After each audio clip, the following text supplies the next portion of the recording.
ายดีเด้อทุกคนสบายดีจากโคลัมโบประเทศศรีลังกานะทุกคนอันนี้พวกเขากำลังจะไปสถานีรถไฟพวกเขาจะย้ายเมืองนะทุกคนจะไปเมืองแคนดี้เมืองขนมนะ To go candy. ย่าตุกตุกตุกโกแคนดี้ how long โอ้ยตุ้ยยังข่าวยากต้องเช็คออฟออนโอเค too heavy Here? okay thank you sir oh okay Sinangkit ay ko. Ano yun? Uma. oh okay wait okay Yeah. Okay. กระเป๋าใหญ่พวกเนาะ Tired. how long if drive from here to Candy how Candy. long No problem. No. no I 5 hours. 5 ชั่วโมง Don't. 3 hours? 6. 6 hours Yeah. wow 6 hours no. 3 hour, 3.5 Train. candy. oh Candy you're beautiful Very nice place. Oh, very Candy. nice. Sri Oh. Lankan first class place candy. โอ้ Candy โอเคต้องไป Candy นะทุกคนเราจะไป Candy Cool, AC. what is that AC, full. AC บูรากูนอ๋อบูรากูนโอเคเราบอกไปบูรากูนอยู่เมือง Candy นะทุกคนAre you fun here from here this hand This here. อ่า This. เพราะว่าเห็นเขาเจ้าเล็งแบบคิดว่าเล็งมือซ้ายกันเลยแบบงงไปสถานีรถไฟเนาะทุกคน เขาอยากไปใกล้ๆอย่างนี้แต่ว่าอยาก เขาย่างหลายแล้วเอาแบ็คแพ็คเขาหนักแม่เริ่มขี่ข้างแล้วเนาะทุกคนตื่นเต้นไหมแต่ว่าคักดีเลยทุกคน แอดเวนเจอร์ คักไปเจอกันอยู่สถานีรถไฟทุกคนตุกอยู่นี่มีมิเตอร์นะทุกคนเนาะผู้ใดจะกดมิเตอร์ก็ได้คือกันแต่เขาดิวราคาก็ได้เนาะเบิ่งตามแบบแล้วเขาจะต่อราคาแล้วก็มันก็ลื่นกันบ่หลาย100 กว่ารูปีประมาณ10 บาทของกีบ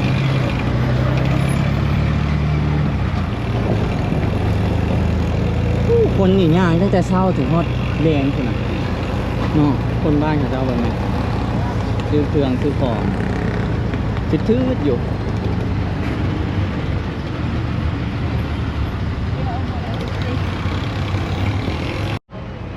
railway station Thank you, madam. เนี่ยโอเคลงก่อนเดี๋ยวตุ้ยจ่ายก่อนนะ is tutti thank you Thank you. Happy money 100. It's tutti. Happy money 100. No. 500 ซาวไม่ป่ะ เอาให้เรา 30 บาทพัน30 บาทพันกีบทุกคน1 จุดเท่าไหร่ดอลลาร์ประมาณโบราณครับทุกคน For railway station.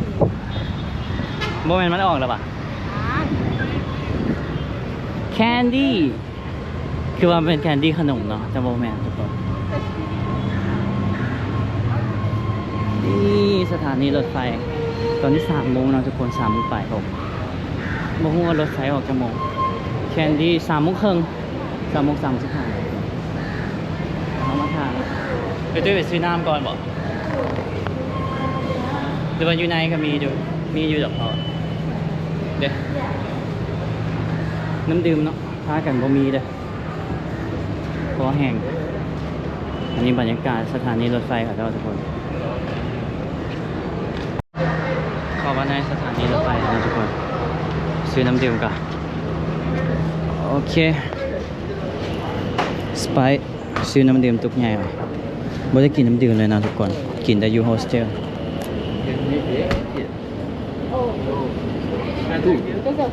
เอาตัวใหญ่เลยบ่ Oh, that's what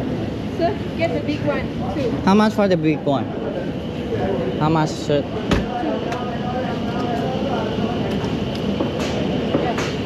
เราบ่เข้าใจเดี๋ยวต้องไปโอเค water จักซะได้บ่ How much? 160, 160, For two? 320. These are good. 300ไปเอาไอ้ตุ้ยจ่ายก่อน ส่งเลยค่ะ 320. 3อ้าว20ว่ะ320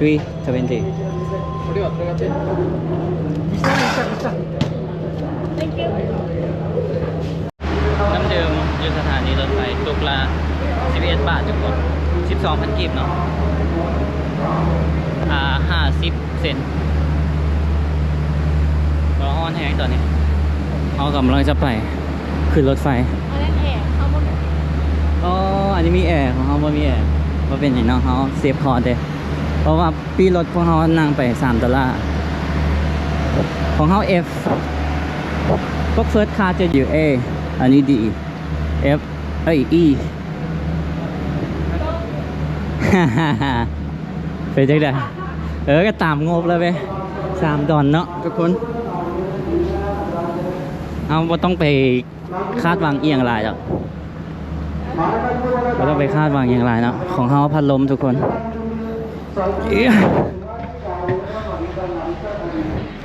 เบิ่งเท่าใด number เท่าใด number 56ทั้งรูมอีกอันนี้30ปลายมีห้องน้ำนะทุกคน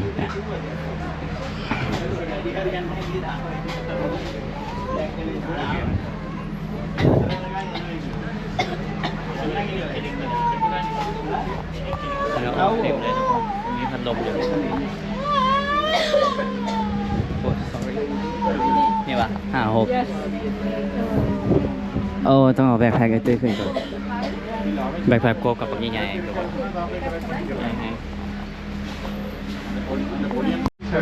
รถไฟสั้น2ประมาณนี้เนาะทุกคนเนาะ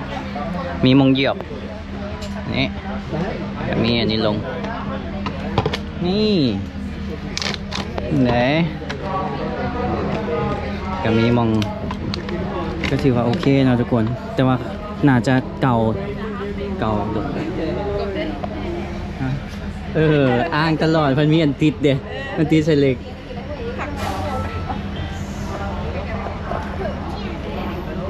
สั้นหนึ่งจากราคาเท่าไหร่นะ 1,500 อันนี้1,100 เลื่อนกัน500เลื่อนกัน500กับ50 บาท Ambil beda, anda sekilo beda. 500กระดอดป่าเลย Pokoknya hari mangga hari anda sih ambil ก็เลื่อนกันซ่าไปพัน Ambil แต่เขาเซฟเนาะทุกคนพาทุกคนขี่แบบประหยัดเขาจะไปเมืองแคนดี้แล้วบัดนั้นเขาจริงๆกลับมาลองอยู่เมืองโคลัมโบอีกใช้เวลาจากชั่วโมงอะไรด้วย3 ชั่วโมง3 ชั่วโมงครึ่งเราทุกคนจะไปเมืองแคนดี้โอ้แบรนด์เก่าขึ้นได้นี่นี่อากาศร้อนทุกคนบ่อยเสื้อกัน UV เนาะข้างในก็เสื้อแบบบางๆ Second class 1,000 rupees First class 1,000 รถไฟออกแล้วทุกคนผนังปิดหลังมีการวิวไปกับรถที่ขี่ไว้เนาะค่อยๆไปมีคนยางอยู่ทางรถไฟ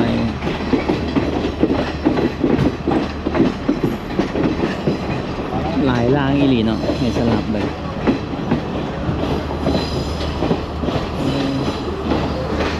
เลนบักเจอเลนบักไอ้ตัวอิตาเลียเดี๋ยวดูปีสั้น2กับโอเคแล้วทุกคนมันกะเปิดของเยี่ยมนี่นะแต่โอเคไม่ได้ห้องแบบนี้เสียง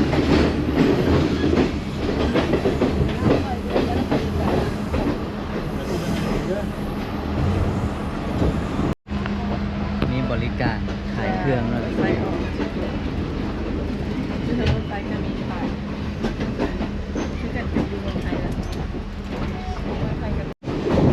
รถออกหน่อยหนึงก็จะมีคนมากวดปีเนาะทุกคนตำรวจเสียงอย่างว่าดังเนาะขอบ เสียงดังแห้งทุกคน เพลงนั้นมันก็เนาะ โอเคเลยตากลงไปเนาะก็จะมีกินแบบตามคลองกินอย่างกินธรรมชาติเนาะประมาณมันจะเป็นคลองนะทุกคนจะมีกินน้ำเสียมารายการธรรมชาติอันนี้ก็เป็นโซนนอกเมืองอย่างนี้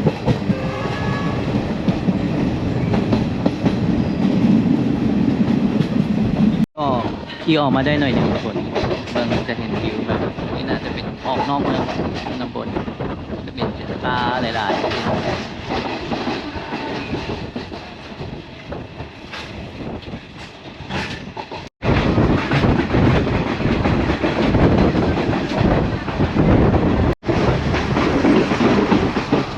บ้านเมืองเขาจะเนาะอันนี้จะออกนอกเมืองไงทุกคน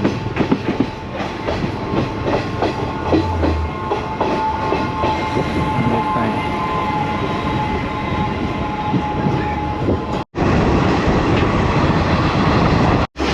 ระหว่างทางขี่รถไฟไปนี้วิวจะงามดีเลยทุกคนบนจะมีต้นข้าวแบบวิวแบบเดียวกับประเทศลาวเนี่ยนะที่ไหนได้กันเลยธรรมชาติเที่ยวดีนะช่วงนี้เนาะงามดีมีภูเขา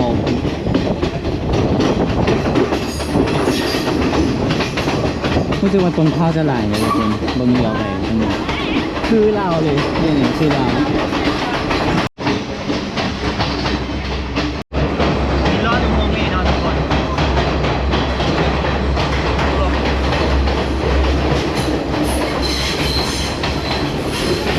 อันนี้ขึ้นยูขาเลยทุกคนเลี้ยวลงไปพุ่นจะแบบต่ำไปต่ำ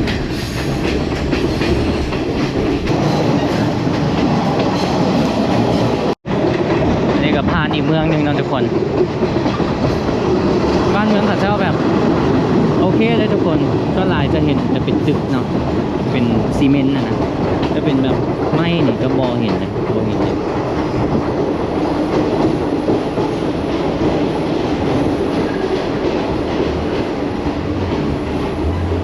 โอ้อันนั้นรถไฟแต่สมัยก่อนที่เนี่ยมันจะเป็นหัวเมืองขึ้นคนที่นี่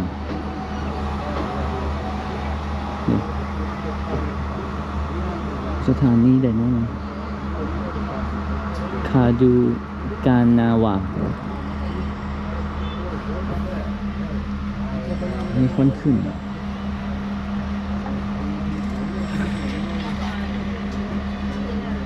เบิ่งเหมือนปลาไม้อย่างคืออยู่ลาวเนี่ยทุกคนคืออยู่บ้านเฮาเลยต้นเผาต้นตาลจะหลายต้นหมักมี่หมักม่วงเห็นอันนั้นก็จะเป็นต้นโพร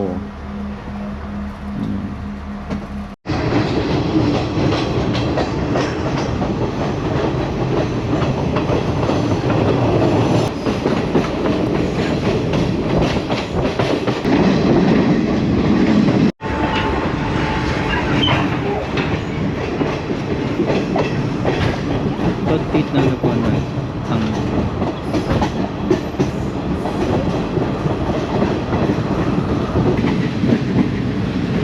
บ้านเมืองแล้วก็เบิ่งเอารถนี้จะหลายดีเลยแล้วคนเต็มตลอดนะเห็นรถเรา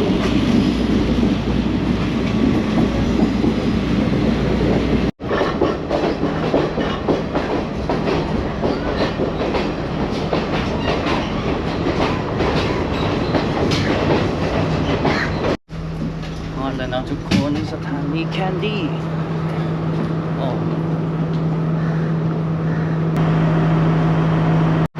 แคนดี้จะเป็นสถานีสุดท้ายแล้วทุกคนที่มาฟังไหมตรงนี้ไปต่อเลย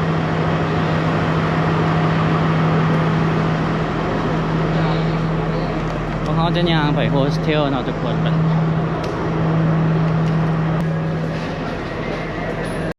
You step. ไป Yeah, come. Same price, no? ไร ก็เลยว่าสิย่างไปเนาะไอ้ตุ้ยว่าทางขึ้นภูก็เลยต้องนั่งตุกๆแล้วแล้วก็เทศเนาะก็ต้องพูดยังไงทุกคน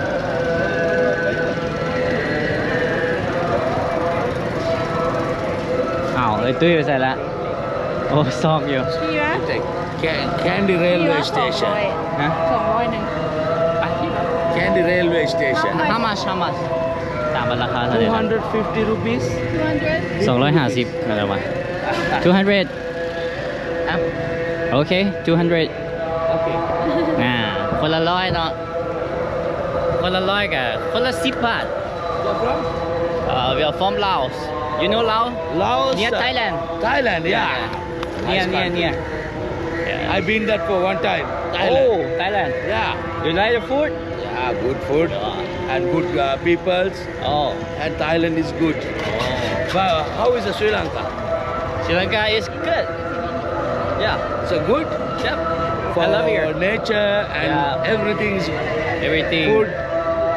good the people are Thai are friendly Okay. Yeah. โอเคไอ้ฝรั่งเขาจะย่างก่อนเนาะเอาเป็นคนลาวเขาขี่ข้านเนี่ยเขาตุนยังขึ้นภูไปพังนี้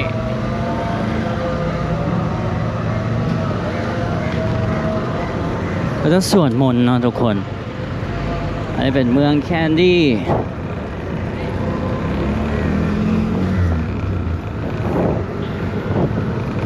บ่ได้ฮอดหลายเลยเพราะว่าเมืองนี่อากาศโอเคทุกคนจักองศาบ่เนาะนะรถเมล์เขาเจ้าหลายอีหลีเด้อทุกคน Tomorrow where are going? I don't know yet Yes, my photo. เราถามว่ามื้อสิไปใส่เนาะแล้วก็กบก็ตอบว่าโอ้ยังบ่ฮู้เชื่อแล้วน่าจะแบบจะเอาคอนแทคแล้วก็ไปส่งพวกเขา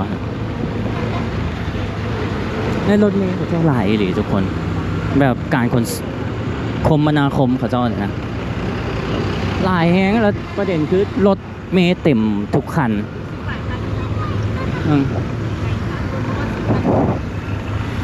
ประมาณนั้น 6,000 นี่แหละคนละ 6,000 เนาะพอจ้างเลยต่อแท้ต่อว่าดิตอนแรกก็ 6,000 ก็สิย่างแหละแต่ว่าโอเคเอาบ่ย่างแหละ 6,000 ซื่อเนาะ6,000 กีบเที่ยวได้อยู่แบบนี้เนาะเที่ยวแบบประหยัดเต็มราคาก็โอเคทุกคนนั่นรถมีหายแห้งอยู่เลยสังเกตเลย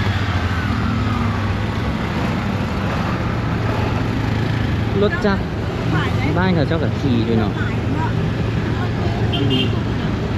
แบบการคมนาคมแบบดีนะไปใส่กันง่ายนะมีรถอย่างนั้นเบิดนะ Yeah. Yeah. You see the big Buddha. Yeah. อ๋อ Big Buddha Ah. พระใหญ่อยู่เพิ่น The White Big Buddha Yeah, why big Buddha? พระองค์สีขาวนะทุกคนเมืองนี่น่าจะอยู่ทางภูดิขึ้นมาสูงเนาะเพราะว่าพวกเขาขี่รถไฟขึ้นมาเนี่ยไม่ใช่ว่าสูง No, wait. Yeah, tomorrow going. Nice places. Yeah. อ๋อตัวเราสิอันนั้นเราสิพรีเซนต์ No. Wait. อ๋อโอเคถ่ายอยู่ในรถ Tomorrow going. To temple. โอ้แซมเปิล Yes.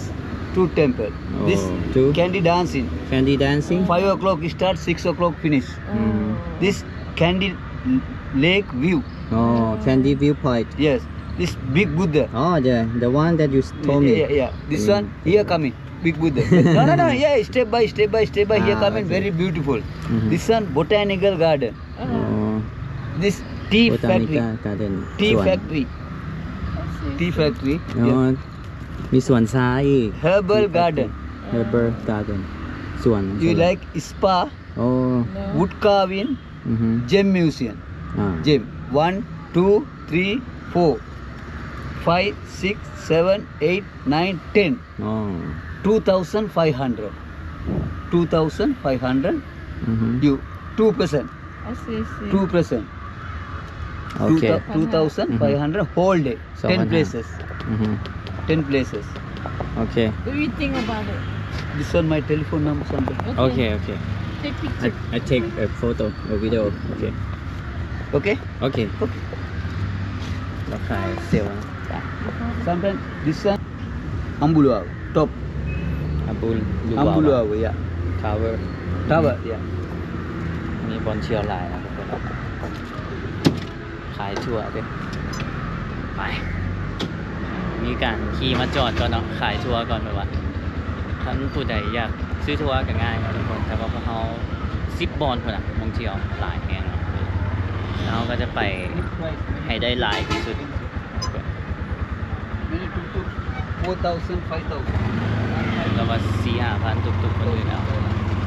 เราสิเอากับพวกเขาเท่าไหร่ก่อนไอ้ตุ้ย 2,500 วันนี้เต่งมันมาไอ้ตุ้ยแม่งเป็นนัดอีกเราจะเอา4,500เนาะอันนี้โฮสเทลพวกเขาเนาะทุกคน Hi That was from Sri Lanka. yeah welcome to Sri Lanka Sri Lanka. That was, I see very first time I see Laos people. oh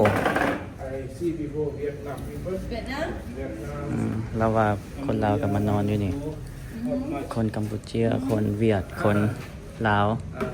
Nika one, yes Santam, some, I don't know. คืนเท่าไหร่ตุ้ย อันนี้8 ดอล คืน Can I 8 ดอล passport? นี่8 ดอลไปส่ง Yes, yes. เอียเนี่ยอัน One night, eh? yeah what time is it check out Check out 11 yeah. 11 โมงเนาะเช็คเอาท์ตัวนี้ดูดีกว่าเมื่อวานเนาะทุกคน ดูดีกว่าหลายเลย โฮเทลตัวนี้หรูหราดีนะทุกคน เห็นเอตุยว่านอนเอตุยนอนกับอันคนตุรกีเคนไอพี่นอนกับอันผู้สาวญี่ปุ่นเนาะว่าซะ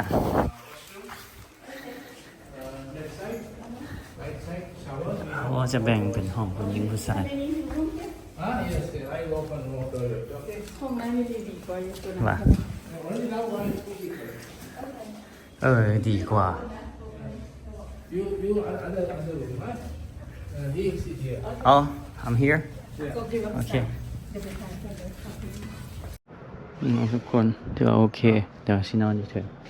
โอเค Arigatou gozaimasu. thank you นี่เขานอนอยู่เถิงเหรอเหมือนนี่เปลี่ยนอ่ะโอ้เมื่อยแหงเครื่องแบบหนัก นี่เอาไว้นี่ก่อน แล้วขึ้นไปเทสมันก่อน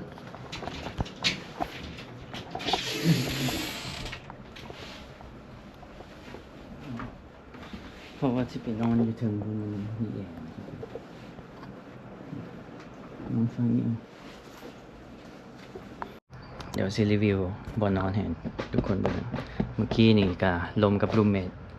เราเป็นคนญี่ปุ่นเนอะเราก็ไปเที่ยวลาวมาแล้วว่าเราไปหลวงพระบางเนี่ยนุ่มดีทุกคนรู้สึกว่าสะอาดกว่าตัวเมื่อวาน ไอเราก็อวยจะอวยว่าเนอะเมื่อวานนี่แบบกะได้อยูก็คือมันดีใช่อันนี้นุ่มดีนะเตียงเธอเฮ้ยสะอาดกว่าคนหมอนนุ่มดี แล้วก็มีตัวล็อกอันนี้ให้เดี๋ยวเวลาเขาออกไปนอกเนี่ยมีล็อกเครื่องเอากระเป๋าใส่ในครับห้องนี้ก็นอนจากคนวะ2 4 6เดี๋ยว6 คนตอนแรกก็จะไปนอนอยู่พุ่นเนาะเพราะว่าแอร์มันอยู่นี่เดี๋ยวมันจะเย็นพุ่นก็เลยนอนเหนียวซะก็นอนลุ่มกับผู้หญิงเนี่ยเขาน่าจะย่านเขาเนี่ยเขาก็ทรงอย่างแบดไปเดี๋ยวไปเบิ่งห้องน้ำให้ทุกคนดู go to see the restroom แต่ว่าผมคิดแน่นอนทุกคนนะซ้อมกบกับว่าผมเก่งนะมันก็จะมีปลั๊กให้2 หูเนาะทุกคนลืมรีวิวให้ทุกคนเบิ่งแต่กะที่ขอโทษเราอะไรกบหน้าจะโกนเนาะวันนี้แบบเมื่อยนะไอ้ตุ้ยนอนกับสาวตุรกีไอ้ตุ้ยอุ้ยสะอาดเลย นี่ห้องมีแต่2 คน เขากับ2 คนอยู่เอาเราคือแยกวะบ่ให้เขามานอนอยู่นี่วะ เอาเขาเลือก อันนี้ห้องสำหรับแต่ผู้หญิง อ๋อ อันนั้น เอ้า ห้องมิกซ์ พวกห้องมิกซ์ ห้องมิกซ์ส่วนเจ้าแบบ มื้อนี้มีเสือผ่านมีแต่คนเดียว โอ้ เขาบ่อยากนอนในห้องนี้ก็เลยเลือกอะไร อ่าตัวนี้สะอาดกว่าไอ้ตุ้ยเอ้ย ก็แหละ อยู่นี่นะ ตัวนี้นี่ อืม อันนี้ยังบ่สะอาดมันมีบ่สะอาดกว่านี้อีกแต่ว่ามันกัดก็เลยเลือกอยู่นี่ อ๋อ ตามรีวิว โอเค แต่ว่าสะอาดกว่าตรงนู้น สะอาดกว่าหลายดอกไฟดอกไฟจะเปิดอยู่หลุมเนาะอืมนี่เน้องทุกคนห้องน้ำอ่านผู้ใดใส่เกิบแผ่นเนาะผ้าใบมาขอให้ผู้ใดเกิบใส่เกิบอีแตะเลยใส่เข้ามาได้สะอาดว่ะนี่ห้องน้ำเนี่ยเบิ่งอ๋อตัวนี้สะอาดกว่าหลายรูลามาเฮาดี ครับ ห้องอาบได้วะเขาล็อกได้แต่พวกนี้นะเบิ่งห้องอาบฟังนี่บ่โอ้ห้องอาบฟังนี้ลืมเบิ่งผู้ใดกินข้าวอยู่ขอโทษขออภัยครับทุกคนเดี๋ยวสิเบิ่งสิรีวิวเบิ่งมีอันสิตูดบ่มีว่ะไอ้เหี้ยมีมุงสีกลกันพานแล้วนะทุกคนไปคือว่าเดินทางมาแล้วทุกคนเมื่อยอันแบ็คแพ็คขึ้นกันได้ซื่อๆเลยจำนี้มาเจอกันคลิปหน้านะทุกคนบ๊ายบาย